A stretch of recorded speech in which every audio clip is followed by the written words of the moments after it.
I hate when someone says, I can't cook. I never even went to culinary school, but I've worked in some of the best restaurants in America. How'd that happen? And not to sound like a broken record or the guy from Ratatouille, but anyone can cook. So I'm going to distill down some of the core essentials to what I know about cooking, and by the end of this video, mark my words, you will be able to cook, so long as you follow the guidelines I'm about to give you. Starting off with the basics of measuring. This is incredibly important because it's the first place most people go wrong. How do you measure ingredients to be correct across the board? Really, there's only two ways you can do that. Number one, you can go by volumetric measurement. That would be measuring cups, measuring spoons. But the other way is purely by weight. Grams, ounces, kilos. Normally people are going by weight though, they're probably going by grams. Scale is ideal for any form of accuracy, and you will 100% need one if you want accurate baking. Now for the more volumetric approach with cups and spoons, what matters is how you scoop. Everybody does it a little different, but I use the scoop and level method. Here's how you do it. You scoop it up, cup or spoon, and then using the back of the knife, scrape the top and level it. Different recipes require different things, but if you have both, you'll always be prepared to measure anything.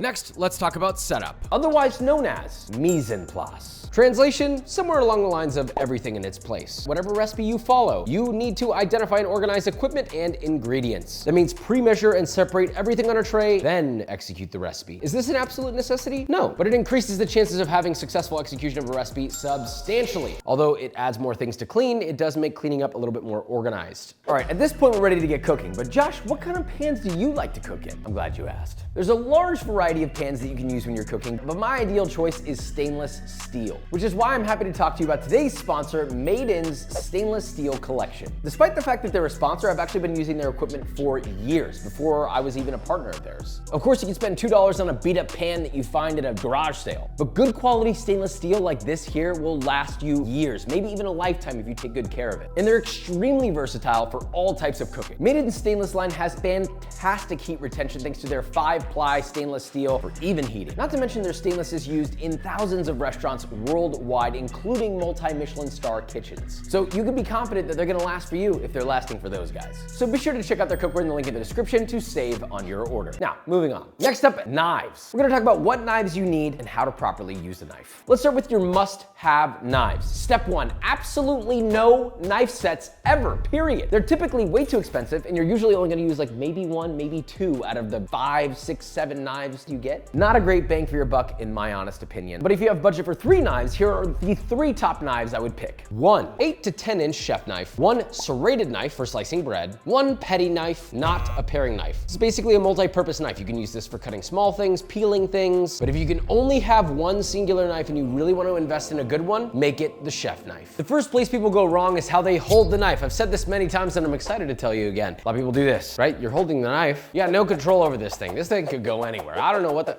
Very simple process, all right? Here's the spine of the knife. Thumb on one side and index finger on the other. You're now pinching it. What do I do with these 3 fingers? They're just gonna go around the handle like that. Here's the thing, you're probably gonna be like, oh, this feels awkward. Move your hand around, make it feel comfortable, move the knife around until it falls in a place. It's like, oh, that feels pretty natural. Now you have control over the knife. At that stage, you have something to do with the other hand. Form a claw with your hand, like you're gonna scratch somebody with the middle finger out as far as possible. Second thing you're gonna do is turn your elbow out like this. The side of your knife goes against that knuckle, and you're just gonna stay on that knuckle whenever you're cutting anything. As you go, you can pick up speed, you can try different techniques, but there are many knife cuts that you really need to know to get started. Let's talk about a chop. A chop is more of a loose term, and the goal is to get it sort of square-ish. A rough chop focuses a little bit less on uniformity and more just getting it into bite-sized pieces best you can. Typically, this would be used maybe in a soup and you're in a rush, or it's something that's gonna get blended so it doesn't matter what it looks like. A fine chop would just be slightly smaller than that. And finally, a mince.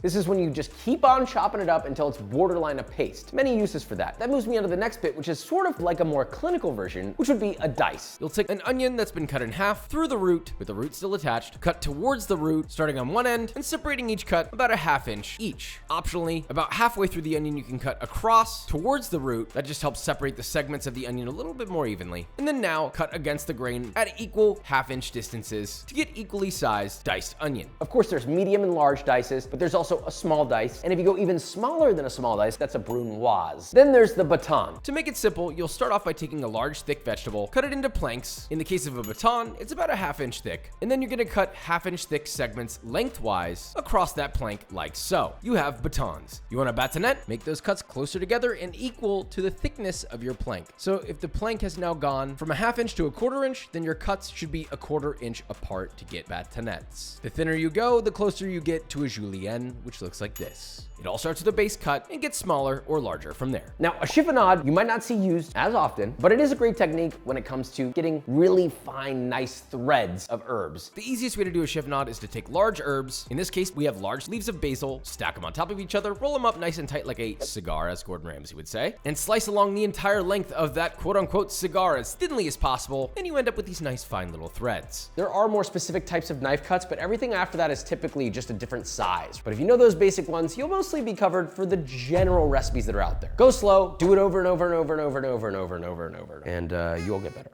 Number 4, ingredients. Two things matter when picking ingredients: freshness and quality. When you're about to commit a bunch of time and energy towards this, how can you expect a strong outcome with a weak starting point? Here's how you find fresh and quality ingredients. Number 1, Google is your friend. Every ingredient is different and exhibits qualities of freshness in many, many ways, and we're not gonna be able to explain them all here, so be sure to Google it first before you buy it. That said, here are some general cues to look for. For meats and seafood, generally speaking, you don't want a stinky odor. If you go over there and it smells like formaldehyde or ammonia or like a fart, using your nose is always a good place to start for freshness. Second, visual and physical cues. Take any vegetable, especially one with lots of layers like an onion or cabbage. It should be tightly wound, not loose or falling apart. The color should be bright, and it shouldn't have any marring, bruising, and obviously no visible mold. Typically, the more colorful an ingredient, the fresher it is. Now, that's not always true, but if it is dull in color or graying or even sweating, that might indicate a lack of freshness. For fruit, you're looking for just under peak ripeness. Every fruit shows ripeness differently. Once you learn the cues, pick just under that when you purchase, because it will ripen on your counter. For example, a ripe mango looks like this. It should be a bit soft to the touch, should give a bit when you press it. If you pop it on the top, it smells fresh of mango, and it should not be rock hard. You're only gonna learn through repetition. That is how you get great in really anything, honestly, but especially the kitchen. But once you have a foundation of understanding freshness of ingredients, you can focus on the unsung heroes of every kitchen. A stocked pantry. Pantry essentials. Pantry essentials may sound mundane, and they kind of are, but they're also important to having a properly stocked pantry. The benefit of it is you always have what you need all the time, no matter what. It's the difference between an average meal and a great one, because you have that special ingredient that you love to use. Pantry essentials are based off of what you would be frequently using. They're essentials. They're things you need to have nearby you at all times, no matter what, no fail. That means you would kind of determine that. But here are some general things that probably everybody should have. Kosher salt, some sort of a flaky salt like Maldon. Vegetable oil for high heat cooking or emulsifying like making mayos. Olive oil, either for cooking, making pastas, dressings. Black pepper, butter, and one of the more unique ones is chili oil. I feel like everybody has this nowadays, but to me, I have to have it always. But think about it like this. You bake a lot, sugar and flour plus any seasonings you like should probably always be on hand. Basically, this means stuff you use enough of so that it's always an arm's length away. So for each person, it'll be a little different. But if you start with this, you have a good base point for just about anything you want to cook. Next up, how to season and balance flavor. To me, this is hands down the most important. There's two pieces. When people think seasoning, they're thinking seasonings like spices, garlic powder, paprika, celery powder, so on and so forth. Those come into play, but the number one most essential piece to seasoning is salt. I've said it a million times. It is single-handedly the most influential thing you will use in your kitchen, period, end of story. I don't want to hear anything about it. The simple reality is there are many flavors around the entire globe that are incredible, but none of it would really be that great without the addition of salt. It enhances flavor. Why would you not want to use that? The biggest mistake that most people and even restaurants make is not putting enough salt. Yes, putting too much is possible, but I think people get such a scared hand that they end up under seasoning. Don't be scared. Add salt to the absolute maximum. Don't go to the point where it's too salty, but just before that. The idea that you should only season high quality ingredients lightly with salt or else it will just taste like salt is literally an urban legend. The simple reality is that salt has a threshold. It is guaranteed to enhance the flavor of your food the more you add it until you reach that limit. And that changes depending on what you're cooking. So obviously if something is cured like bacon that already has salt in it, then you might need to, pull back on that and take that into account. Let me give you a real life example. Let's say you're seasoning a sauce and you add a little salt and you taste it. Tastes good. Add a tiny bit more. Taste it again. Does it taste better? Because if it does taste better, you need to keep asking yourself, how much more can I add before this just tastes salty? Maybe major key alert. Just be sure to taste your food as you go. Now we can talk about spices. The world of spices is incredibly broad, and I suggest you play with them over time. And if you want to learn a little bit more about flavor combinations, you should look at the book Flavor Bible. It's incredible. So salt enhances flavor, spices change flavor. Now for the most important part, balancing flavor. That brings me to the 5 basic tastes. Sweet, salty, sour, bitter, and umami. Most of the time you're gonna use a combination of 1, maybe 2, maybe 3. Some vegetables are naturally bitter. Some meats are naturally a little sweeter than others. Here's an example of a dish that is balanced with nearly all 5 tastes. And here's how I balance it. I've got a classic tom kha gai soup here. Now, I want this soup to be sour. I want it to have a nice salty umami kick. I want some sweetness and I want some spice. So how do we get there? So the first thing I'm gonna do is when I make it, I'm gonna taste it and think about all 4 flavors, how they're all tasting. Maybe it's a little too tart, not salty enough, and missing some sweetness. Okay, now I know what to do. I'll add a little fish sauce for that salty kick, which will naturally add some umami, good stuff. I'll add some palm sugar for some sweetness, taste it again. Okay, now I got the sweetness I want. Now I need a little more acidity, so I'm gonna add a touch of lime juice. Taste it again.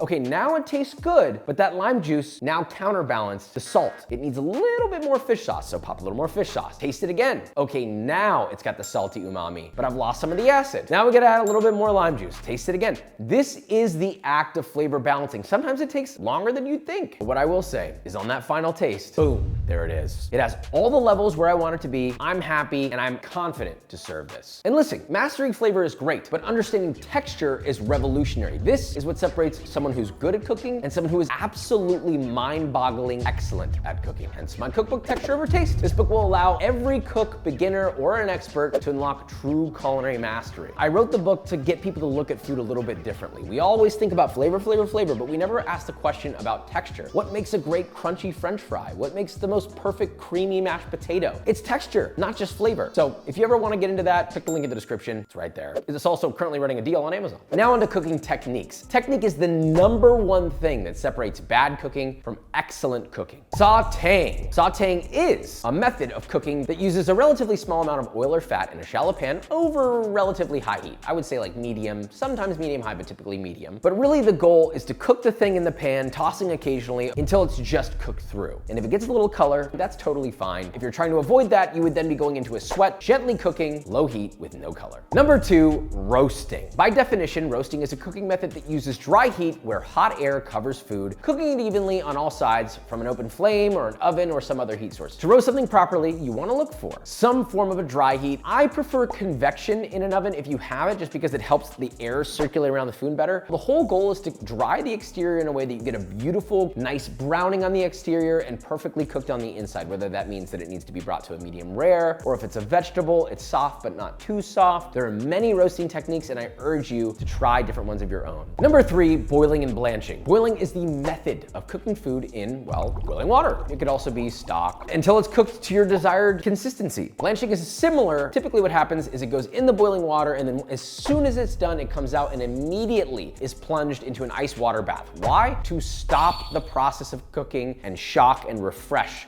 the item that it is you're cooking. What it'll do is retain color in vegetables and also keep the vegetables from overcooking. Make sure you take it out at the right time, and what you're really looking for is when it goes in that ice bath, there is enough ice that it doesn't melt. Something to look out for. #4, grilling. It's a form of cooking that involves heat applied to the surface of food. It usually involves a significant amount of direct radiant heat. Could be firewood, could be propane, etc. How do you know you're properly grilling something? Me personally, I like to grill aggressively. That means I'm looking for a lot of color. The best way to do it is have an offset setup. One side is really hot and one side is completely off. That way, whenever you're done getting nice grill marks and char on the food that you're cooking, if it's not cooked through, you can scoot it over to the cold side, close your lid, and let it continue until that is cooked through to your desired internal temperature. #5, braising. Braising is a combination cooking method that uses both wet and dry heats. Typically, the food is first browned at a high temperature, then simmered in a covered pot in cooking liquids such as wine, broth, coconut milk. The meat does not get fully submerged in the liquid. You're gonna want it 3/4 of the way up the meat. This also depends on the length of braising. If you're only braising for like maybe 1-2 hours, I'd say like halfway up should be enough. You can either cook it until the meat falls apart and it's super duper tender, but if it's a leaner meat or a very delicate meat like a fish, then you can just braise it till it's just cooked through. The second element is the liquid it cooked in. It has now become a beautifully flavorful broth. You can then turn that broth into a sauce, or you can just serve it straight up with that loose broth. That's nice. #6, searing. Searing is a technique in which the surface of the food, usually meat, is cooked at a very high temperature until until a browned crust forms, also called the Maillard reaction. Get a pan, set it over medium-high heat, add oil, just enough to coat the surface of the pan. Let it get extremely hot till nearly smoking, add in your protein, for example, this steak.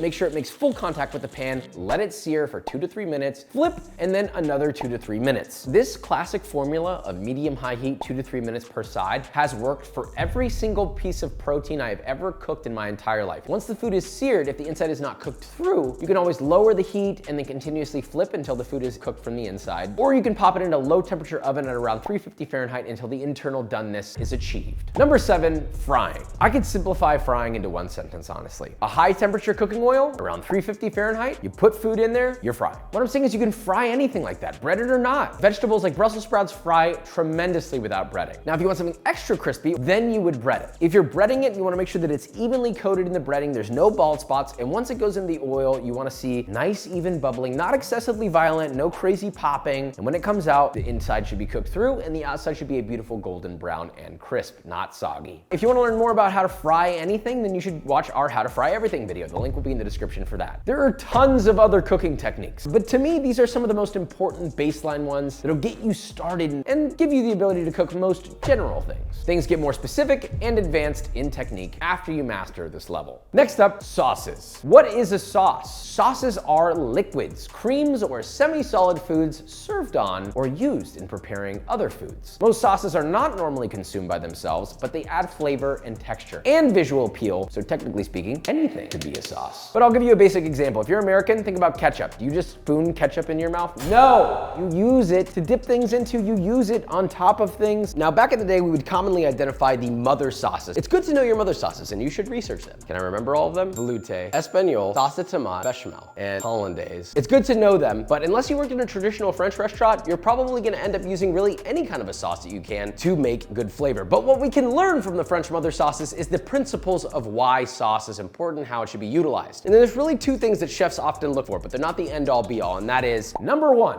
adding a lot of flavor. If you're not gonna do that, you might as well just pour water on top of a steak and call it a day. Number 2, and this depends on the application, but generally, a sauce should have some level of viscosity to it. Why? Because it needs to cling to the dish or the food that it is on, and you get that nice coating of the sauce. Some sauces are naturally thick, but more often than not, chefs are constantly trying to find a way to adapt sauces to their dish. If those are the things that chefs are looking for, what's their first step into making a sauce? Well, they look at the dish and they find ways to give their sauce shape and purpose. So here's a couple ways. There's thickening a sauce and there's emulsifying one. These are not the only ways. Emulsions. They help blend flavors together in a synchronous bite. Maybe you want a special color, have it coat your palate in a certain way. Emulsifying is the key. But emulsifications can be challenging. A broken sauce versus a smooth sauce is substantially different. A broken sauce is usually not gonna have the flavor nice and evenly distributed throughout the sauce, and also it won't cling to your food properly. An emulsified sauce, on the other hand, even distributed flavor clings to your food so that when you dip something or it's coated in a sauce, you pick it up and it's gonna carry that sauce with whatever vegetable, meat, carbohydrate into your mouth to then act as a vehicle for that flavor. Emulsions, good. Another way to look at that is thickening sauces. There's many ways to make a sauce thick. Fun fact, emulsifying also thickens a sauce, but you can also reduce, something like a red wine sauce for a standing rib roast. Reducing is literally boiling the sauce or simmering the sauce until you've evaporated the water out. So you've intensified flavor, you've thickened it, and sometimes it looks a little more desirable. You can add gelatin, you can blend in a hydrocolloid like xanthan gum. Science has made it so that any sauce can be whatever you want. Chefs and great cooks will find a way. But listen, anything can be a sauce. Hollandaise is a sauce. So is a mixture of sugar, fish sauce, lime juice. It's liquidy, but it's a sauce. And it might be good for a raw fish dish like a hamachi crudo, where it would soak into the fish rather than cling to it. So it's okay that it's liquidy. Make things flavorful, make them coat things well. Find a way to get it in people's mouths and make it taste good. Next up, cooking meat. There are really only 2 ways to cook meat: hot and fast or low and slow. Hot and fast is exactly what it sounds like. The goal is to achieve color on it on both sides, and hopefully by the time you flipped it over and gotten color on the other side, so in the case of a steak, that thing is cooked to the desired temperature, or maybe needs a few more minutes flipped back and forth, and then it's done, done, done. Now there's slow and low. The temperature is gonna be very low, and you're gonna cook that item very slowly. Because the temperature is lower, you're gonna avoid burning anything on the outside while very slowly cooking the internals of that product. What will happen with a protein is that if it's high fat, high intramuscular fiber, it'll get nice and tender and fall apart succulent. Cooking meat is about temperature and understanding the qualities of each cut and why they need to be treated differently to reach their full potential. These are the temperatures you need on most pieces of meat. Really, the goal with slow cooking is to cook something past well done slowly enough while you're preserving the juices, but to a high enough temperature that the gelatin and intramuscular fibers essentially melt. So for example, you can cook a chuck roast to 135 and get medium rare, but it's too chewy. So you really need the time and temperature where the intramuscular fibers are actually being melted properly, which is gonna be between 200 degrees and 205 degrees Fahrenheit. That'll be enough to be easily shredded with a fork. So first, figure out if you need to slow cook or not, identify your desired outcome, choose your method, braising, grilling, searing, etc. And pay attention to the thickness of your meat. If it's really thick, for example, a thick steak, you may need to use 2 methods of cooking to get the internal cooked before you get color on the outside. So for example, you might need to put it in an oven to cook the internal temperature closer to 130 or 135 and then sear it. If the meat is thicker than usual, you likely will only get color on the outside by searing it without cooking the inside. This is obviously considering a steak. Technically speaking, you'll hear a lot of things that certain meats need to be cooked a certain way, and that's the end of the story. And the simple reality is that's not exactly true. You can cook any piece of meat however the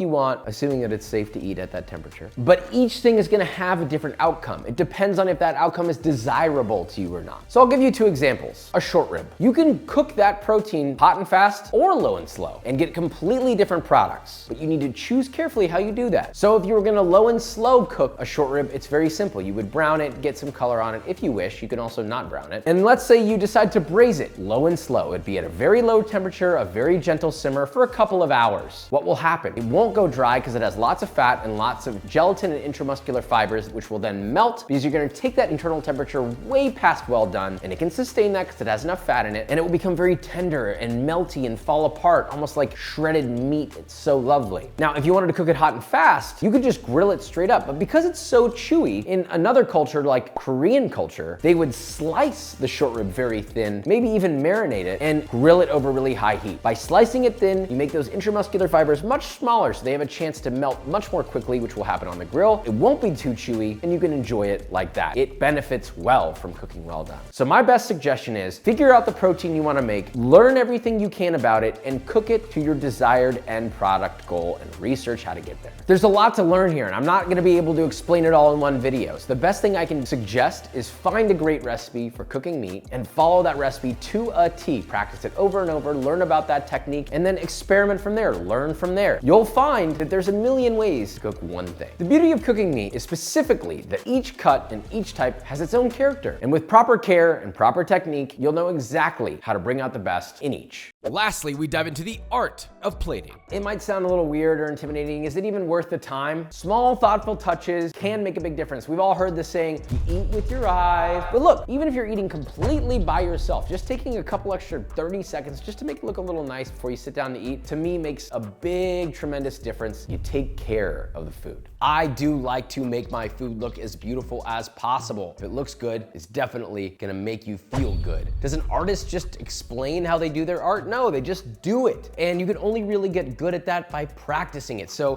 think about adding garnishes on top of stuff, layering your food, adding lots of different colors. Those are a good place to start when it comes to plating and presentation. The other thing is composition, how you lay it on the plate. Are you gonna have it all be in one line? Do you want it to be like in a C shape around the edge of the plate? All these things are going to take time, they're going to take practice. This is a midway focus element. And by that I mean, midway through your journey of learning how to cook, you can start to learn how to plate things nicely. But try to focus on technique first. So look, there's a lot of things we didn't cover, and I don't know that we could ever cover all of the world of cooking. They don't even cover all of the world of cooking in actual culinary school. Even if you spend years in culinary school, you will never learn everything about cooking. That is what cooking is supposed to be. It is a never-ending learning process. As long as you open yourself up, open your mind up, open your heart up to all the things that there is to learn, and just realize that you'll never learn it all, but it's the constant striving to learn it all that will make you good. We also didn't touch on baking. And let me put it to you like this. There's a reason in restaurants, there's a separate pastry team, because when it comes to baking, desserts, it's a whole nother layer of knowledge and classifications that's exact and scientific. Whereas cooking can be a little bit more loose. But the #1 surefire way to get good at anything cooking, baking, pastry is to do it over and over and over. If you want to get good, do the reps. Love you so much. Subscribe. Bye. Thank you again to Made In for sponsoring today's video. Don't forget to check the link in the description to see their cookware and save on your order.